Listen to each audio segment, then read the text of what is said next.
You are listening to the Conversations for Change podcast with Dolphin Kasper. Hello, my friend. Hello, my friend. Yeah, so I'm happy to make this time and sit down with you. I think it's been, I don't know, maybe 8 or 10 years since we've actually kind of been face-to-face talking. My memory of you was at different community events here in Vancouver, where you're speaking, sharing, facilitating, and in particular storytelling, and really appreciated just the presence and quality that you always brought to those pieces that you were sharing. And so, as I'm doing this podcast, Conversations for Change, thinking about people that I know I'll have engaging and meaningful conversations with. And as I came out to Vancouver this time, you came to mind. So I reached out and happened that it all worked out. So really happy to have you and to engage in this conversation that hopefully will be of value. And would love for you to just introduce yourself and tell everyone a little bit about what you've been up to, and then we can take it from there. Thank you for having me. Yeah. A little bit about me and what I've been up to. Well, my name is Zamir Dhanji, and I'm a yoga teacher, and I'm also a facilitator in Compassionate inquiry, and I am really a human being, first and foremost, seeking to be a true human being. And that's sort of my mission in life. And I was talking with someone today, and there was discussion about what does it mean to become a mature human being. And I did rites of passage work for a number of years with an organization called Teen Journey, and I discovered over that time, growing up is about becoming your own mother and your own father. And I feel like we're diving into some discussion or territory right away. Perfect. There's really no rules about introducing too much about me. That's but fun. What does it mean to become your own mother and your own father? And that these two energies that move in our life in so many ways are what we seek, these two forms of love.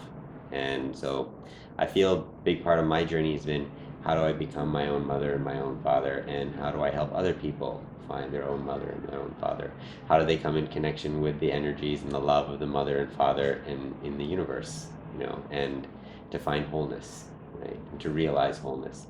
So that's the work for me, and the work that I help to facilitate in others. And the things that I do are in relation to that.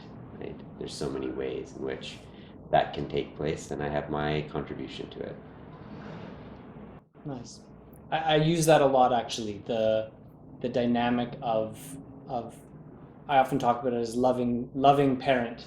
When we're having trouble with someone, when they're triggered, angry, difficult, what would a really amazing loving parent be and do with them as a kind of intuitive reference point that I think we can all relate to, and that there is a kind of a nurturing quality of that parenting, and then there's a kind of straightness quality to that parenting, and we need some combination of those two, but not the same combination of those two in each moment, and learning what those maybe quintessential parenting roles are, as a primary, not goal, but a primary orientation and discovery in our lives. Like a part of our purpose here is to deeply discover what mother and what father really is, not necessarily the people, definitely not the people, but what the underlying kind of quintessential nature of those pieces are. For sure. Yeah. So what have you discovered in that? Like, I don't mind starting there in terms of, what does it mean to be your own mother and your own father, and what have you kind of found in that exploration? Well, the opening lines of all the surahs in the Quran start with Bismillah ar-Rahman ar-Rahim. And Bismillah means in the name of Allah, in the name of God. So, one of the ways of understanding that is, when you come to pray, you don't come to pray from your own ego, right? You're coming to pray in the name of the spirit, you might say. But also, Bismillah is a common thing before you get into a car, or before you might do some kind of undertaking. You do it with calling this the presence or the protection of the divine. And then Ar-Rahman Ar-Rahim. Ar-Rahman is the love of the mother, and that is compassion. Ar-Rahim is the love of the father, and that is mercy. And these are the two things that God or the divine has given us in our life. Every child has a mother and father. There's no way around it. Although we're trying to find a way around it in some ways now, right? Which is funny, but these are the two forms of love that we need in order to grow. Love is the universal force, the binding agent of the cosmos, right? I mean, the mother and father energies, and we get that. And the motherly love is unconditional. It's compassionate. So no matter how far we go off, no matter where we've traveled in our journey, how much wrong we've done, the mother accepts and loves us unconditionally. The father is the one where you have to take a step. Like they say, you have to take one step towards God so that God can take 10 steps towards you, right? It's the one that's encouraging the child to let go of the hand and walk on their own, right? And when they fall, okay, the mother's there to help hold them, but sometimes when they fall, it's like, okay, try and get up and keep walking again, right? I mean, the father love is encouraging you to take those steps on your own, because if we cannot be self-reliant, if we cannot be independent, we can't survive. And not only survive, but we can't truly thrive. We can't grow into our ownness, right? And so that's part of the father's love. And so that love of the mother and love of the father is, how do we find a balance of compassion and mercy? How do we recognize those as forces in the cosmos, and also find them as forces within ourselves? Because then we can find self-reliance, right? And self-reliance doesn't have to mean that we can't rely on others, or that we don't need others, but we can find and source the core of the love that we're seeking, the basis of it, within our own being, right? Can we do that, right? And then we can truly receive and give it openly without so many of the neurosis that is often attached with the giving and receiving of love. And so how would you say we do that? I hear you, I get it. For people listening, maybe they are having a bit of trouble understanding, what does it mean to be, like, what's the difference between someone that's able to be that for themselves and someone who feels that they aren't? There's definitely people in our world that aren't even aware that they could play some kind of parenting role for themselves. And then there's other people that are deeply living that. So I'm just curious for you, what you see as what's the access point to that shift, or to that way of being where you are taking care of yourself versus just life happening as you make your choices? Mm-hmm. Well, I think the core word might be like responsibility. How do we take responsibility for what happens in our lives? And taking responsibility for what happens in our life is the basis of how we become authentic, right? Like, you meet someone who's really authentic, and it's because they're being who they are, right? And by being who you really are, you're taking responsibility for what you want, or what you need, or what you feel, and what you aspire towards. And if you don't get what you want in the way that you want it, you don't then go into a role of being like a victim. You see people who are always blaming life and always complaining, and there's a feeling within that it's a kind of inauthentic, actually. They're not truly being themselves, because they're not recognizing their own role and their own agency in having what they want and creating what they want. And I've understood this a lot through the work of Dr. Gabor Mate, that a lot of this goes back to our early childhood experience, and what might be called our early childhood trauma experiences. And essentially, the child not receiving that right love of the mother and love of the father, which comes in the form of an empathetic, abiding presence, leads us to feel that we have to either avoid or manipulate life and situations in order to secure that love and to have those needs met. right? And as a result, we end up living in inauthentic ways, right? And so there's so many ways in which that can play out in an individual's life. So you can't necessarily pinpoint that, like, well, it'll look like this for this person and look like that for that person. But when you come and sit across from someone and you start getting into a dialogue with them, you begin to see that there are these deep underlying patterns, right, that start in our early childhood experience that influence how we meet our needs and how we show up in the world, whether we take responsibility or we end up being a victim. And that's sort of a benchmark for the amount of work and understanding we've done on this in ourselves. Where do you find, because I've done a bunch of work around attachment. I worked with at-risk kids a lot and at-risk youth with an attachment-centered youth care practice. So I can relate to what you're speaking about in terms of the relationship between childhood trauma, childhood experiences, and how our whole worldview takes shape, how our sense of self and sense of self-worth takes shape. Where's the responsibility, the locus of responsibility, especially through time? It's like when I look at a small child that grows up in an abusive environment, there's not a lot of real responsibility there. The child has little or no influence on how that's unfolding.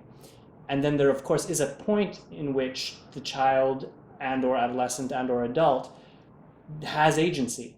And so, like, how do we find that fulcrum, that touch point where we go, okay, it wasn't my fault or it wasn't my responsibility, but now it is. Like, that piece feels really important to me. So I'm curious, with the work that you've done or kind of how you see that, what would you say to someone, or if you're working with someone, educating someone, how do you deliver that information, or how do you empower someone to make that shift, that switch? You mean, when is the time that we may say that we're like responsible for our lives or our experience? Like, when is that marker point? Yeah, how do we discern what's our responsibility and what's not? Well, I think it's when we want to be independent. Like, there's a point in every teenager's life, but they want to be on their own. Like, they want to be independent. They want to pursue their own path. They want to be themselves. And so it's usually at that point that we start finding our voice. We start expressing what's true for us, right? Often in the process of that, we completely turn all of our needs for like approval and expectation to our peers and other things. But I think that when we get to the point where we start wanting to be truly independent, and I would say that, yeah, independence. When we want independence, then that's when we have to start taking responsibility, right? I mean, there's a lot of people in adult bodies that are still working with teenage mindsets in the world, Or right? younger. So is that like, I think that's generally not a healthy barometer of the state of a society, right? If at the time when they were, seeking independence, and that's where I think rites of passage or the right support in a culture would be, you would help them say, okay, now you want to leave your mother and father. How are we going to help you move through this work? How are you going to come to understand what your relationship with your mother and father has been, and how do you start to heal that within yourself and claim what the gifts in your wounds are and do that work? I mean, that would be a good time to do it, right? We live in an uninitiated culture, one that's kind of disoriented to the core processes of life, so that could happen at any time for a person, right? I don't think there's a right or wrong time nowadays in that sense. I mean, who knows when it'll happen. For like the you say uninitiated culture, is sort of the word, I think that's what you said. That strikes me because one of the things that I think about is that the human system works. It knows what it's doing. Life is incredibly intelligent, interconnected, it has its own wisdom and knowledge, and it all really helped us get to where we are. And we live in a world now where there's so little risk, like real tangible day in, day out risk to us in the way that maybe it was when we were in more evolutionary times. And I see that as an impact. It reminds me of like the absence of an initiation. It's like we live in a culture, in a world where there's a distinct absence of necessity. There's an absence of needing to show up and really be all here, because so much is taken care of for us. You mean like in terms of we're not so reliant on nature kind of Yeah, thing? well, we're not reliant on, and we don't need to be on guard against, like, the risks of, I know I'm going to eat today, and I'm pretty sure that a lion, a tiger, a bear, a shark isn't going to eat me today. I'm pretty sure that another human being isn't going to kill me today, and I think we come out of an evolutionary context where that wasn't so obvious, where I had to wake up and go, where's my food coming from today? I had to wake up and figure out how I was going to make it to the next day, and do all those things. I see that as a strikingly different context from the one that our biological system evolved in, and I think it leaves us with significant gaps in sort of intuitively making sense of meaning and making sense of value. So the initiation piece to me is, it feels like, Well, there's initiation into like a culture, and then there's initiation into your own individuality, right? Your own self, like your sovereignty of like your own body and mind. And that's more like, that's really yoga, right? Yoga is not particularly interested in having you be initiated into like a particular society.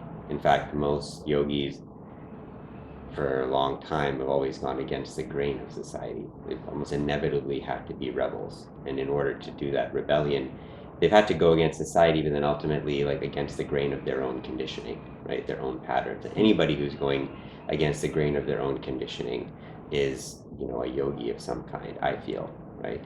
And in India, there's not like, here we have this Orientalist view of a yogi being like someone with long hair and, looking spiritual and wearing the garb and fuck, I kind of look like that right now. It's just funny to say that, but it's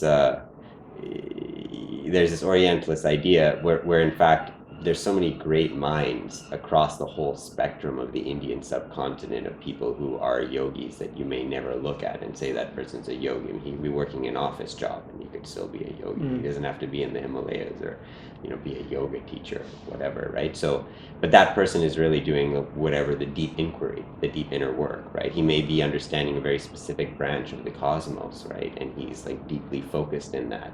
And in the process of doing that, he comes to understand a whole different reality about himself that was never taught to him by his culture or society. And then there's like religion, which is the womb of the individual coming into a culture. And then now we don't have religion as really a womb for most people. And I was born into a religion. I know what it's like to go to a place of worship, regularly with my grandparents and learn how to say prayers and learn how to, say mantras and to be in a community where, people pray together and there's a sense of identity of being part of this, and there's certain values that are associated with being a member of this particular religion. I didn't have it strongly impressed upon me, until about the age of 7. And there's some really beautiful things that came to me as a part of being within that. And I deeply appreciated it, actually. Nowadays, there's certain things that I realized that having exposed to a religious upbringing at an early age, gave me some beautiful things. It also, because I left it later on, I didn't get sort of entangled in many of the ideologies, worldviews, beliefs that people of that religion adhere to, because that's what they should. I didn't get as much of those shoulds, right?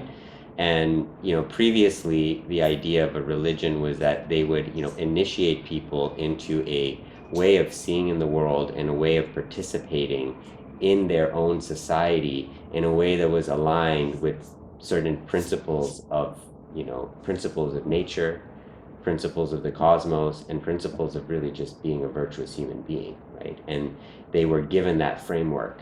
And I think that it's actually, to be honest, like not a bad thing to have. In the absence of anything like that, as we were talking earlier, like there's this huge moral relativism and not a sense of like, well, what is the right path to follow? How do I conduct myself in a way that's in alignment in what in the East we'd call the Dharma, You know, religion, the word for religion in India is dharma. So without the clear dharma, you end up going against the natural way. You go against the grain of, you know, the cosmic unfolding, and that just creates suffering and confusion. And there's a lot of that now because we don't have dharma in the culture, and we don't have an initiation in participating in a culture of dharma, and that's unfortunate. You know, it is. Yeah, I think about, for sure, religion can provide that kind of backbone and that framework of morality, of ethics, of ways of being that are right, so to speak. And of course, we definitely know that religion can take that too far. It can become dogmatic, it can become rigid, it can become not about the individual being fully responsible, fully aware, that we can lean too heavily on that kind of external representation of Dharma, or whatever you want to call it. I'm curious about, do we need that external framework? Can we find it within, without it, outside of ourselves? And if so, like where does it come from? You know, to me, it came from somewhere, and it works for a reason. You know. I mean, religion comes from God, or it depends on the religion. I mean, if it's Taoism, it comes from nature. If it's Zen, it comes from, you know, you might say the Buddha, but in the sense of Buddha is in terms of like the universal mind or the universal consciousness. But whatever you want to call it, it comes from a source, right? And that's why I think that, you know, if you're a child, you need a mother and a father until you grow up, and then you have a different relationship with yourself as a child of the universe.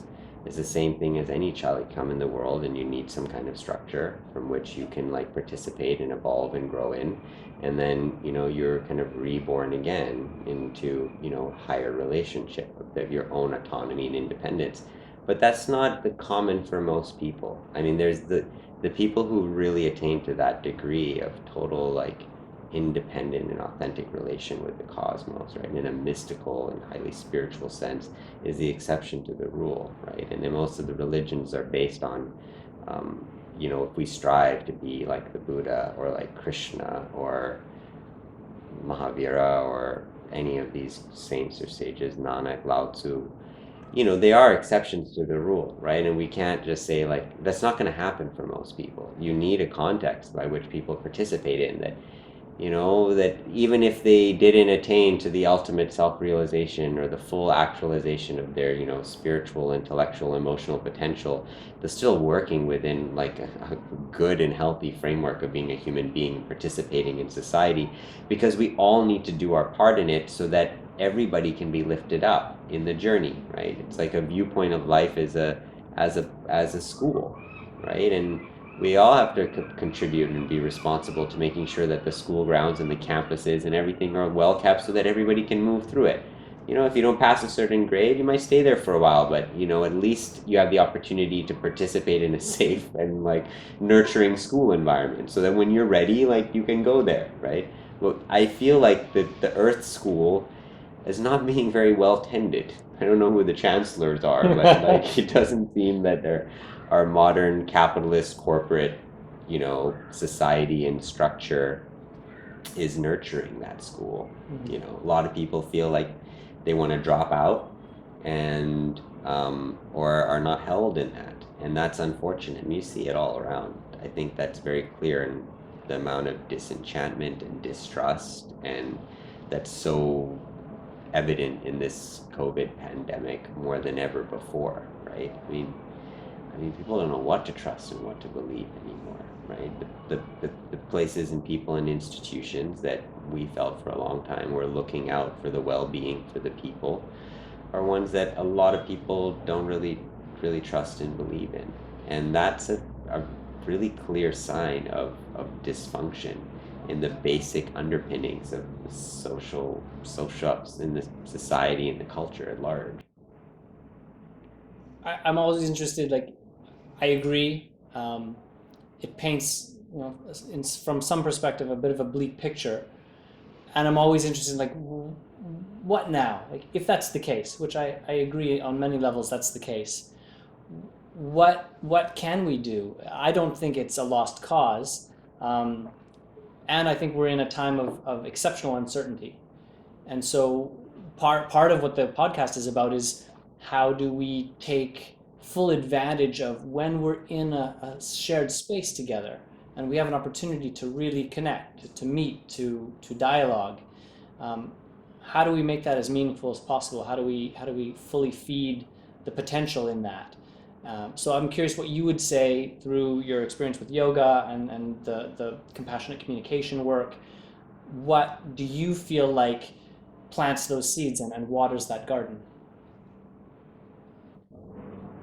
In Buddhism, you have three jewels: the Buddha, the Dharma, and the Sangha. Buddha is the awakened consciousness. The Dharma is the teachings that arise from that consciousness. And the Sangha is the community that practice the way. And about 10 years ago, I heard these words that sent shivers up my spine, and they do every time I recall them. And it was by Thich Nhat Hanh. And he said, the future Buddha may not come in the form of an individual. The future Buddha may come in the form of a community practicing loving kindness and mindful living. And this may be the most important thing for the future of our earth. And when I heard that, I felt inside of me, I give my life to that. Like, that possibility is what inspires me. And if we can see others possibly as members of our Sangha and encourage to include them in that, then I feel we're lifting each other up, right? And it's not easy to do because it's a competitive world. We have to create, I don't know if it's fully answering your question in your way, but there's two things. There's structure and there's consciousness, right? And in a lot of revolutions, there's idealized structures, right, that seem to be like this. If we could just operate on this structure, everything would be solved. But the consciousness to truly operate and participate in that structure is often not there, right? And then there's people who really like lift their consciousness and work a lot on consciousness, and then they find that they actually don't have the ability to change the underlying structure so that they can participate in the heightened states of consciousness that they find themselves connecting to and experiencing, right? And they get kind of dragged back down into that competitive separatist sort of structure. So we need to elevate structure and consciousness sort of together. They're sort of like the right and left leg, right? And I feel like that's what we need to be working towards. We need to be working on the level of structure and consciousness. And I actually, from a hope standpoint, I see that happening.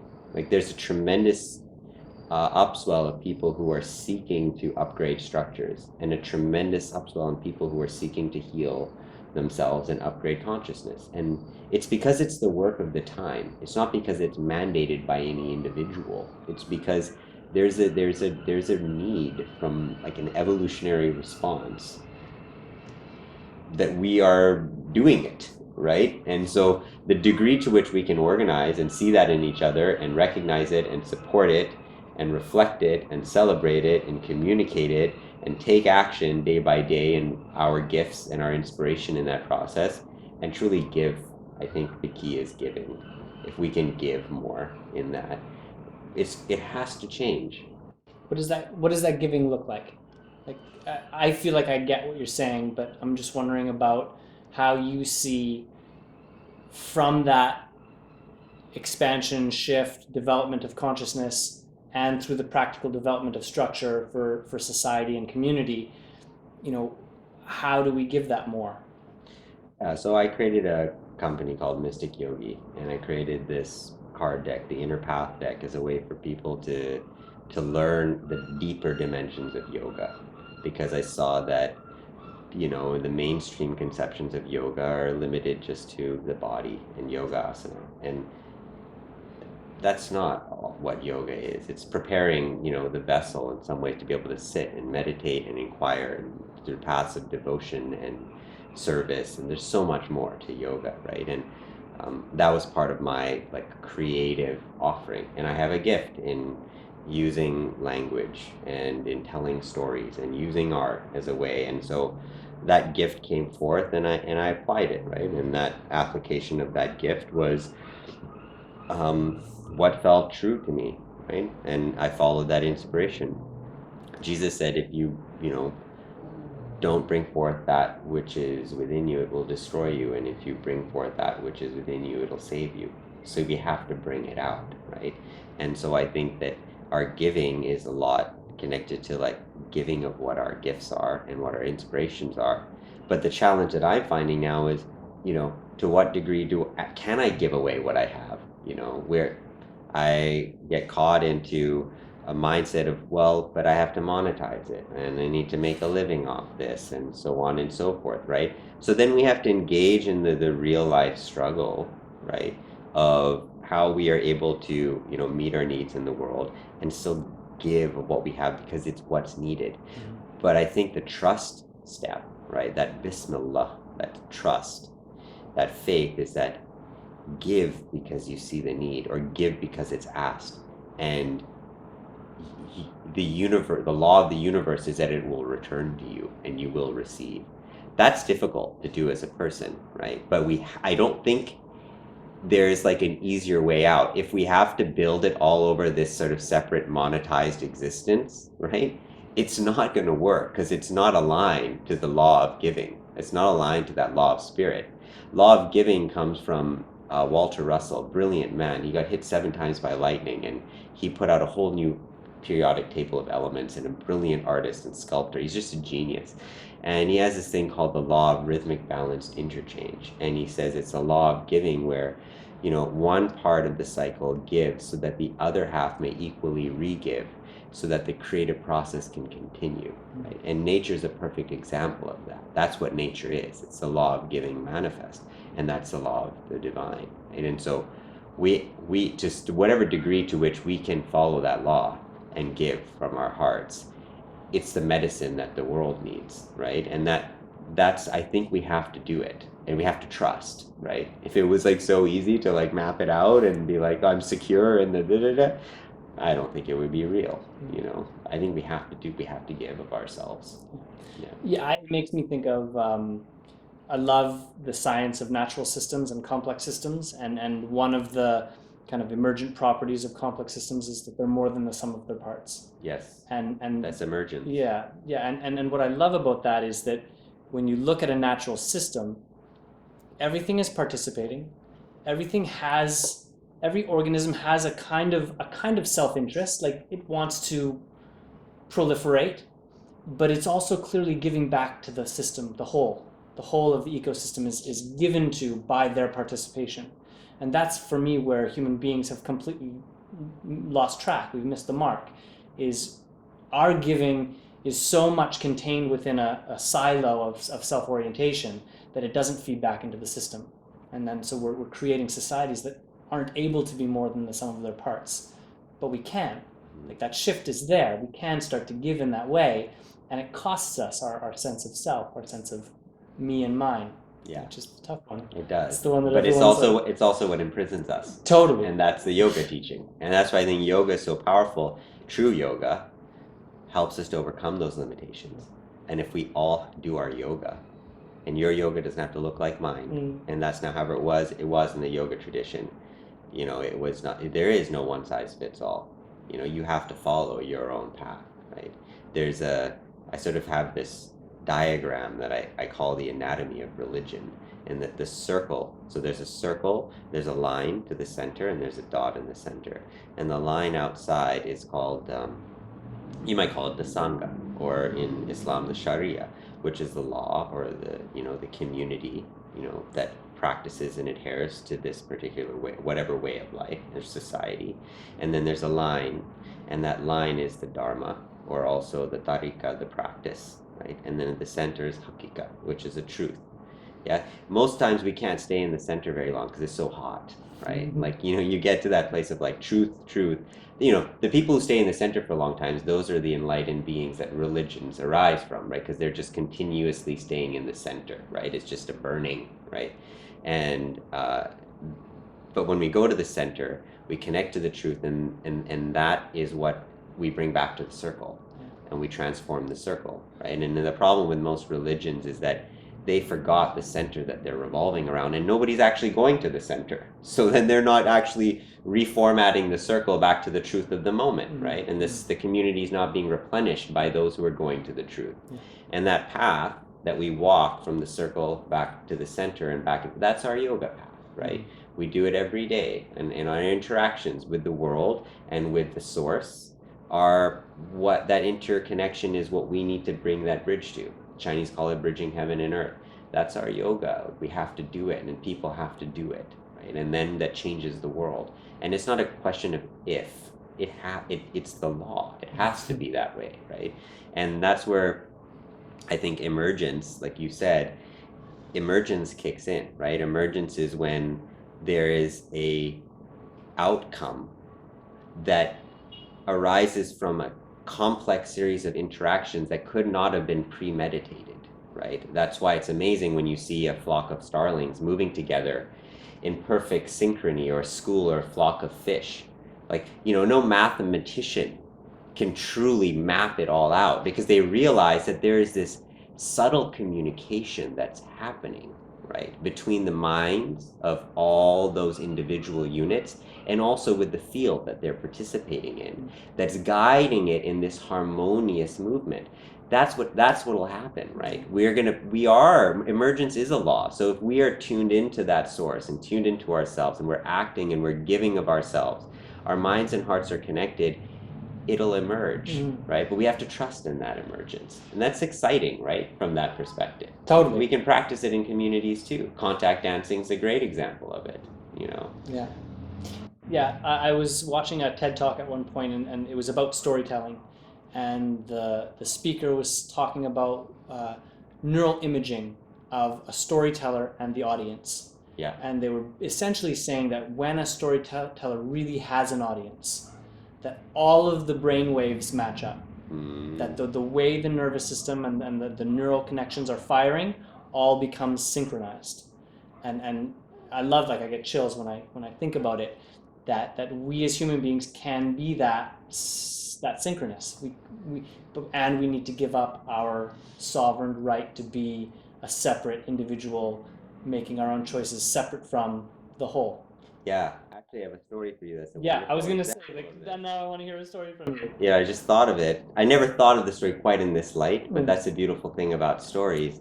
But once there was a king, and he had built this lake, okay, and it hadn't been filled in yet, because the lake was meant to be a home for these swans, and not just any swan, but the most beautiful swans in all of India, from a place called Mansarovar in the Kashmiri region, right? And these swans were set to arrive the next day, and the king was looking out over his lake bed, and he thought out loud, he said, wow, how amazing would it be if this lake wasn't filled with water, but it was filled with milk? And his minister was there, and he said, that's a brilliant idea, king. He says, well, how will we do it? He says, well, you're the king. You have a vast kingdom. Your subjects will listen to you. Set a decree that this evening everybody has to bring 1 pitcher of milk and pour it into the lake bed. If everybody does that, it'll be filled with lake, and in the morning the swans will alive, and they will come into a lake filled with milk. And the king said, this is very good. Go, set the decree. So the whole kingdom was informed. Evening approaches, gets quite dark, and everybody starts to take their pitcher and pour it into the lake.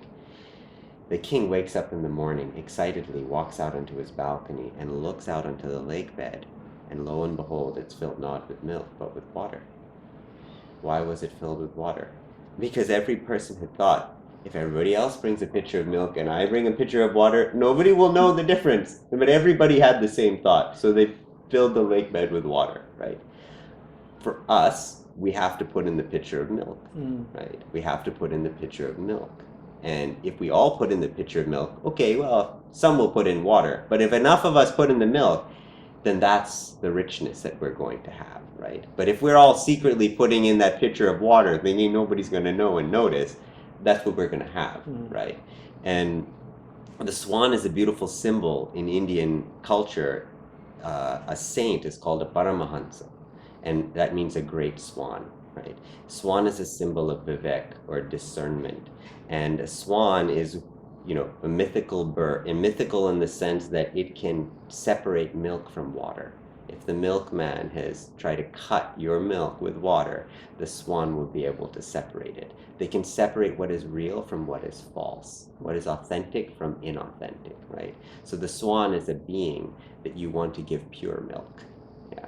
So we have to give that pure milk, right? We have to find the swan in ourselves that knows, is this really true? Is this real? Am I giving of myself? Am I being authentic? Is this my contribution to life? We can find that inner swan, which is much of what the yoga process is about.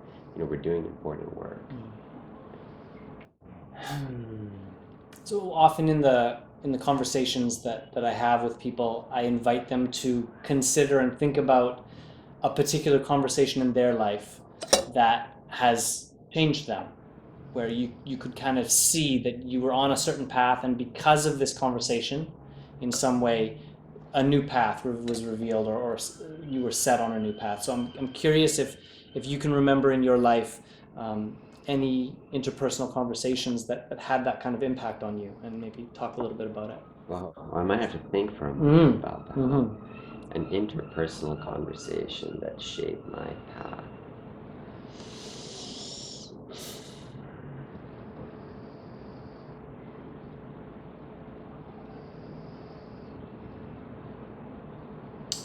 Well, there is one that comes to mind. I don't know if it shaped my path for the better or not, but many years ago, after I graduated university, I wanted to do a master's degree. And there was a school called the Schumacher College. I created my own program in university called Spiritual Economics, and it was largely inspired by the work of this man, E.F. Schumacher. And he had written a book called Small is Beautiful. He's kind of like a grandfather of the new economics movement and ecological, like a lot of the stuff we're seeing today in the new economy is, the roots of it are largely in E.F. Schumacher. And he was an economist in Burma, and he got exposed to Buddhist culture, and he'd written this beautiful text called Small is Beautiful. And they created a college in his name in southern England, in Devon. And they have a master's degree in holistic science, and that's where we explore like emergence and all this cool science stuff. Like that was like the cutting edge, right? And Fritjof Capra and Vandana Shiva and all these people are teachers who go and teach there.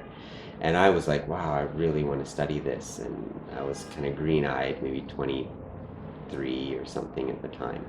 I went to go visit this college. Oh no, not even. I think I was, not even 23.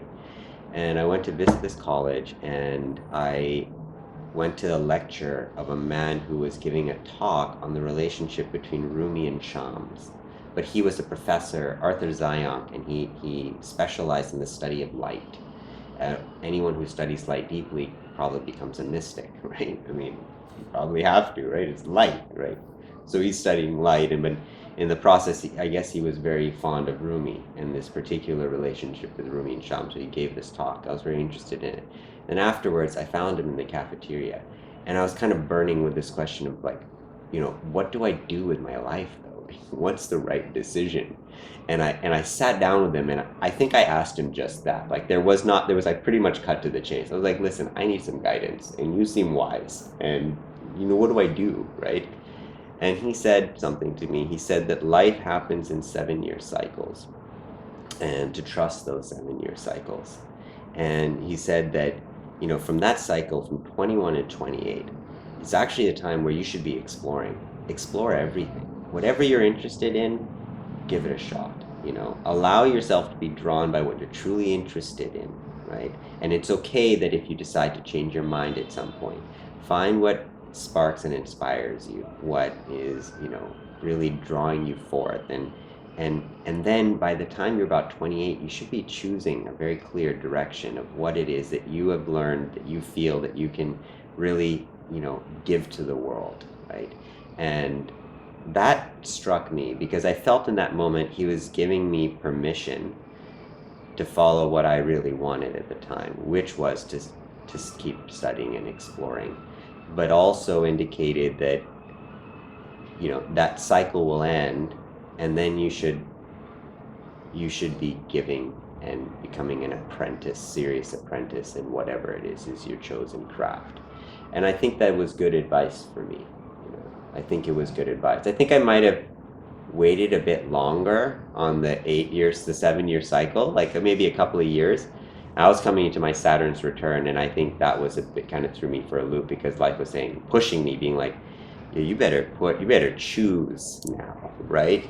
This was when you were in your early 20s. In my, like, around the age of 28, where he was saying, it was like that 7-year cycle. It happened to coincide with that for me in my astrological cycle. I know very little about astrology. It's not a big thing for me, but I do know that is a pretty significant time, and Saturn is a planet that's known to put the pressure, right, on you gotta resolve certain things in yourself, and what are you here for, kind of planet. And so that happened for me, but I thought that was a very impactful conversation, definitely one that I remember shaping me. You've talked about having a gift around expression, communication, and story. What would you say helps, or for you, what allows you to capture an individual or an audience with articulation or with story? If someone was aspiring to teach or to speak or to be a storyteller, like what for you really makes the difference in that world?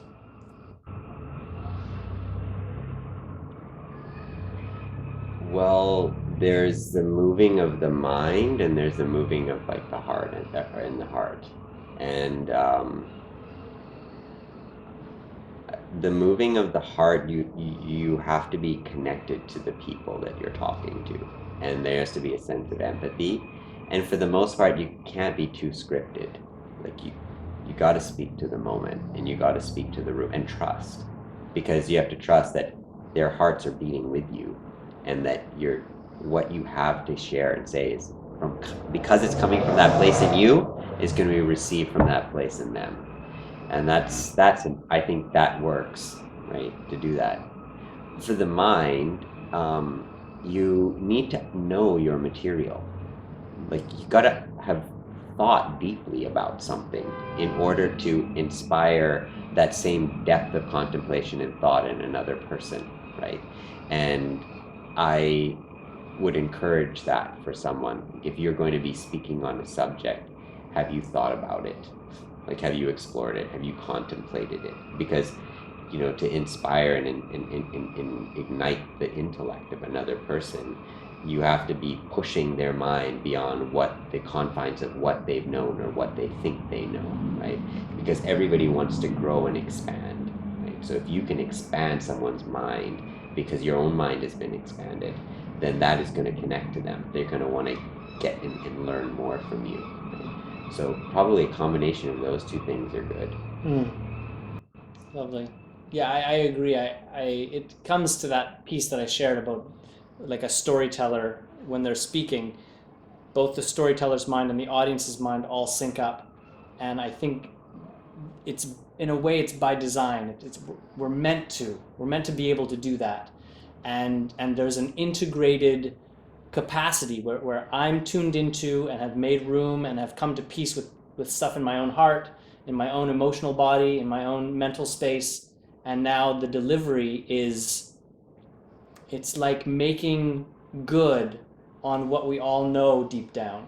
And then people feel, in working with children and youth, there was this concept that I just loved so much, where to help a child regulate, they need to feel felt by you.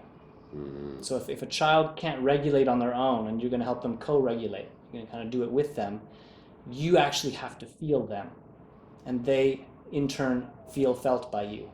And for me, being connected, storytelling, capturing an audience, it's all about that. It's like I'm deeply in touch with my own feeling, and intuitively it connects me with others.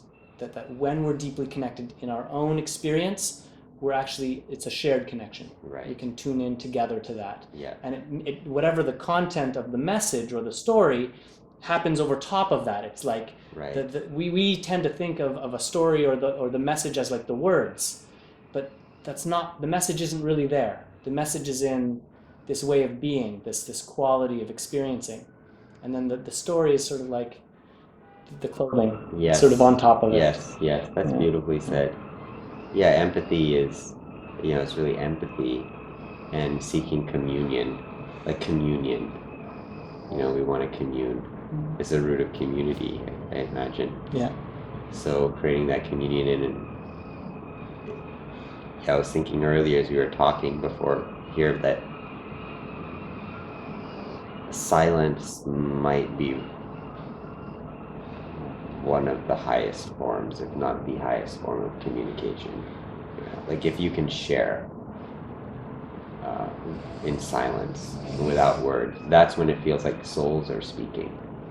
And it's amazing when you experience that, how much can be communicated without words, how much is communicated through presence, and that's remarkable, when people can experience that with each other.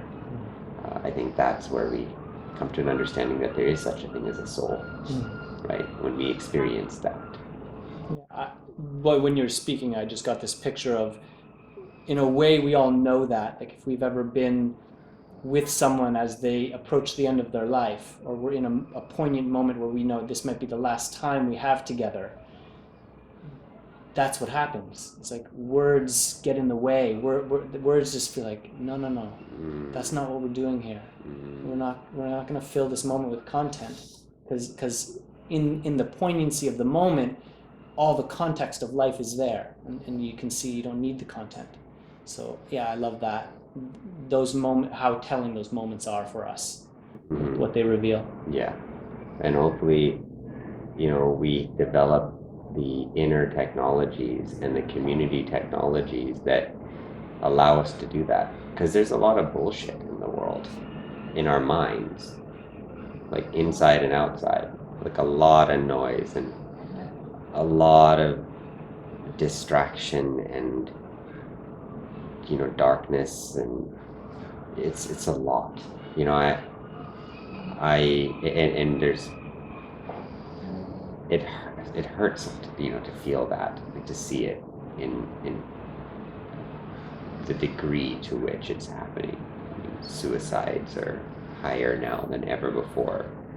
Child suicides are skyrocketing. Children at the age of 12 and 13 want to kill themselves. This, if we look at it hard, it's disturbing, right? And that's why I think the need of this time, just as we're developing such a focus on like green technologies, which is hugely important, we need to develop the inner technologies. How can groups of people experience and be established in communion? How can they experience that form of communication and the healing that's involved in it? Inwardly, how do we access that state within ourselves so that it's kind of sustainable and we build that connection? It's a need for our time. It's no longer just a luxury for that spiritual hippie that goes off. It's a need for society. And more the science and research is showing us that, you cannot just put labels on things and give medicines to heal them for someone who's psychologically, suffering. They need social community healing work, right? And they need individual practices to help them do that. And you need the spaces for that to help people not fall into those, patterns if they have a proclivity towards it, right? This is like essential for our time, it's really important. It's kind of the cutting edge, I think, now. Yeah, and to do that in a world that I really see that as the solutions there, the solutions to mental health challenges, the solutions to the majority of our societal issues, the solutions are actually incredibly simple. The solutions that really make the difference are incredibly simple, and the problems are incredibly complex. And our addiction is to complexity, is we want to grab some super complex, sophisticated solution to try to address the sophisticated, complex problem, and that's not it. It's like, what I was thinking when you were speaking is that that ability to be in collective communion is so natural to us. Young children are doing it all the time. They are absolutely wide open and experiencing deep empathy in their movement with others, and mostly we get taught out of that. So for me, I just think about it is the cutting edge, and the solutions are so simple we miss them. Yeah. They're not interesting enough, Yeah, and they they're cost free. too much. Well, they're free, but they cost us the game of complexity. Right. The simple solution that really will cut through it all costs us the game we've been playing of distraction and complexity. Yeah, That's well a said. challenge. That's well said. Yeah, I remember doing these rites of passage programs, and they would be profound. Like by the end of 10 days, you have these youth that came in that were disconnected and disenchanted, and some of them even suicidal, and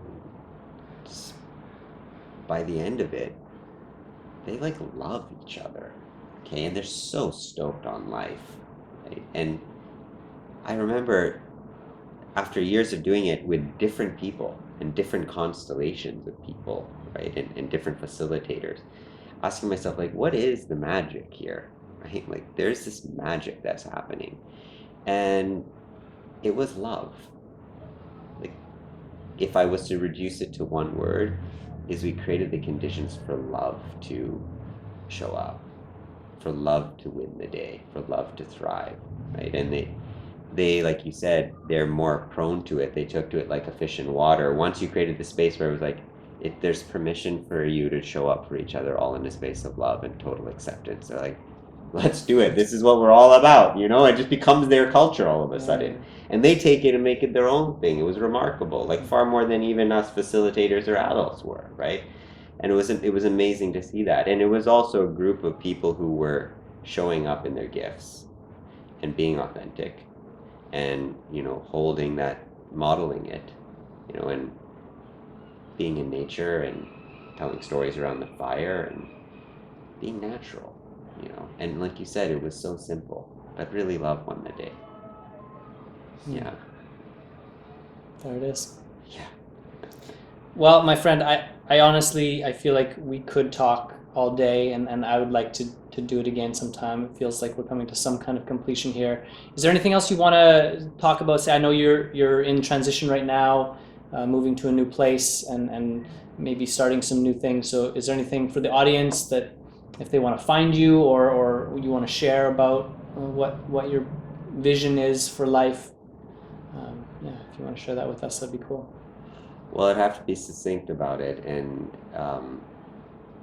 if people want to find me, they can look me up on Google just easily, like they would find anybody. I also have, like as I said, the Mystic Yogi as well, and that is where they could access some of the trainings and work I'm doing, and through my website. I also have been involved in working with my brother Ramayan to really put forth a vision of what this balance of structure and consciousness is going to be looking like. I mean, my interest in spiritual economics has been long-standing, and also in community development and in inner practices.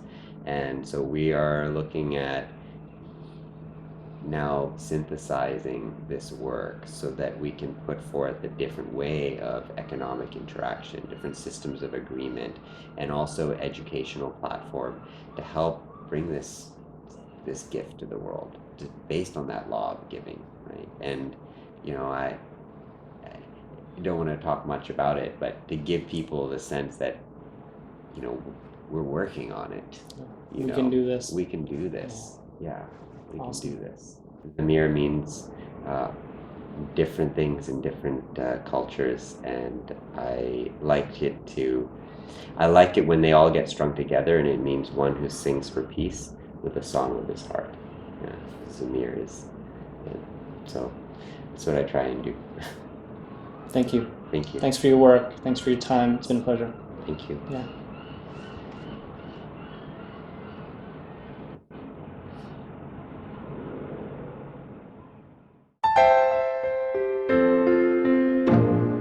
You are listening to the Conversations for Change podcast with Dolphin Kasper.